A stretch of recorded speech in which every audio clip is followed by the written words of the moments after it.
What's up, guys? This is the Vinyl Casket, home to the lamest taste. My name is Nick, your host. Thank you guys so much for checking out the channel, which on YouTube you can check out the Vinyl Casket, all one word.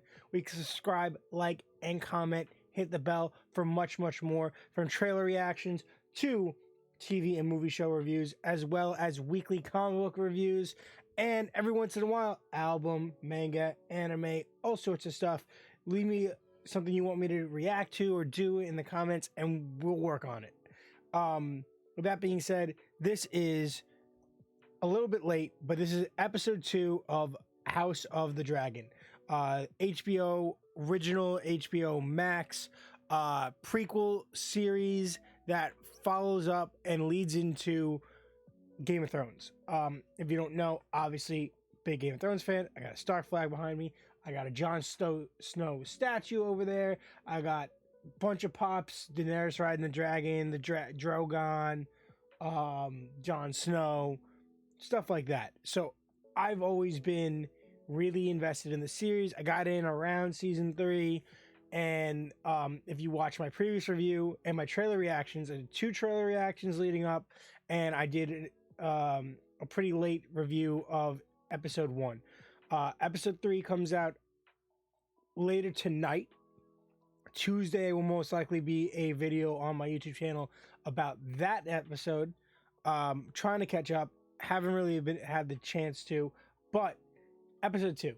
Like I said in episode 1, this feels at a much bigger, grander scale.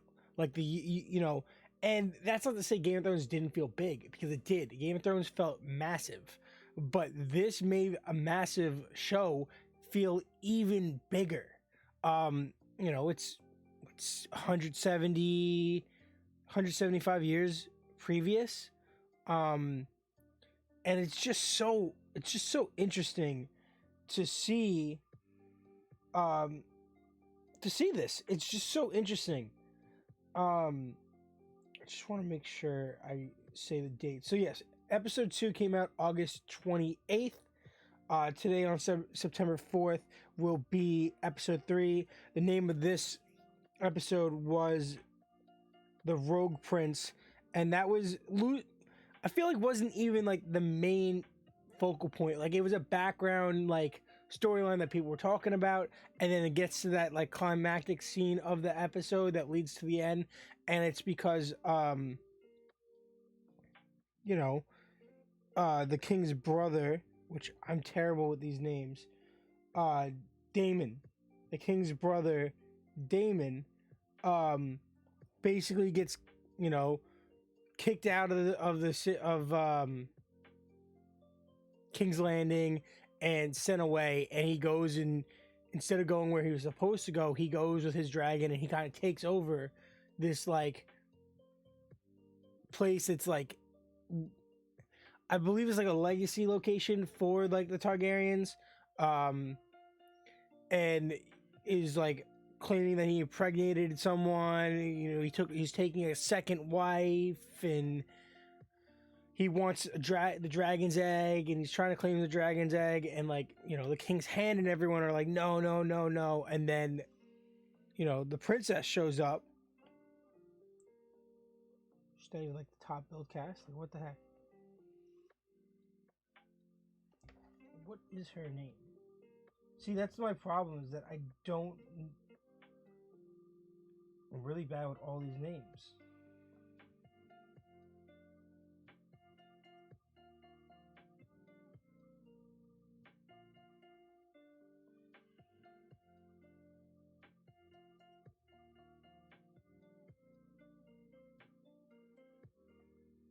And you guys are like, oh, what am I doing here?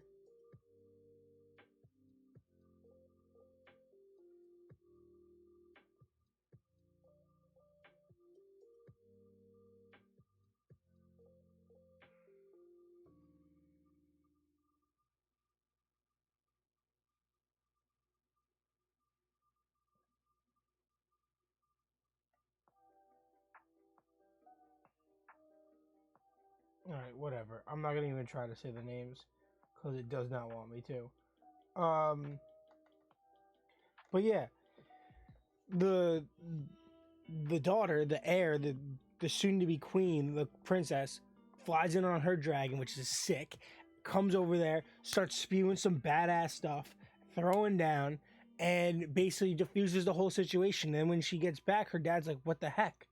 And she's like, "I'm stepping up." Like that was kind of the whole mood of the episode, is that the princess was like trying to put her foot down, trying to get her voice heard, trying to help out, and everyone's just kind of like, oh, and then the excuse her dad keeps giving her is like, "You're my only heir, you can't be doing anything dangerous." But what's the point of, she's supposed to learn how to take over. She needs to learn how to take over. You can't just say, "Oh, she's my heir," but then not let her learn anything. So she was like kind of fighting on that. She had to select a knight to the King's Guard, or the Night's Watch, or whatever it was.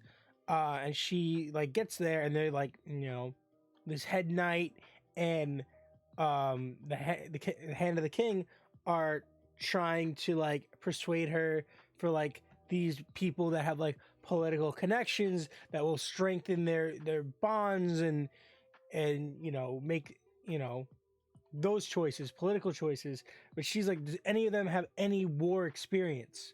And there's one guy, and they're like, "Oh no, not him, he has no real like connection that's going to give us power." And she's like, "Yeah, but if I'm going to put this guy in charge, I want him to know how to fight. Like I want him to have had experience in a war. Like that makes no sense. Why would you put all these people under this one guy if he has no experience?" And that made so much sense. And I was really into that. Like, I'm really liking her as a character. Like, obviously, she's supposed to be reminiscent of Daenerys, but like, she's obviously had the pleasure of being brought up and raised with a family and with all these luxuries, but she's still like this, like, really smart, really driven personality. And I love it because, like, with Daenerys, we had to see her get to that point, right? She was quiet and soft spoken, and we had to see her break and force herself to take control. Here, she's like wants to take control, and she's kind of being stopped, and she has to fight for what she believes is her right. And I love that. I truly enjoy that. I like the whole, ramifications of where this series is going. Trying to think of anything else.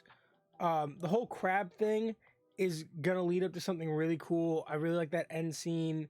Yeah, I love seeing multiple dragons, the whole legacy behind the dragon eggs. We're getting lots of information and build up in history, like just threaded in there.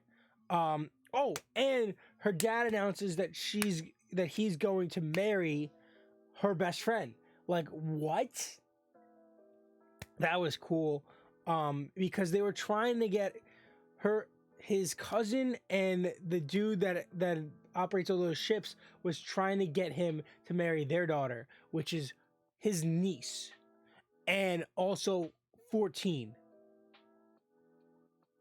Which I know, like, in this series makes sense, but in my mind, I'm like, what the hell?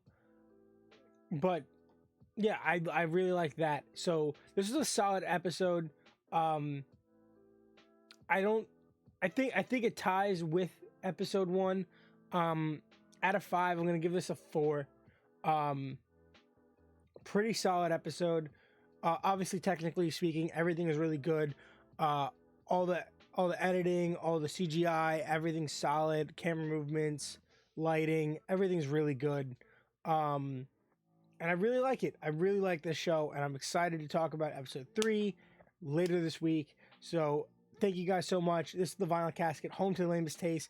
Please follow me on YouTube at the Vinyl Casket, where you can subscribe, like, and comment. Hit the bell for much, much more. And remember to do me a massive favor and stay lame.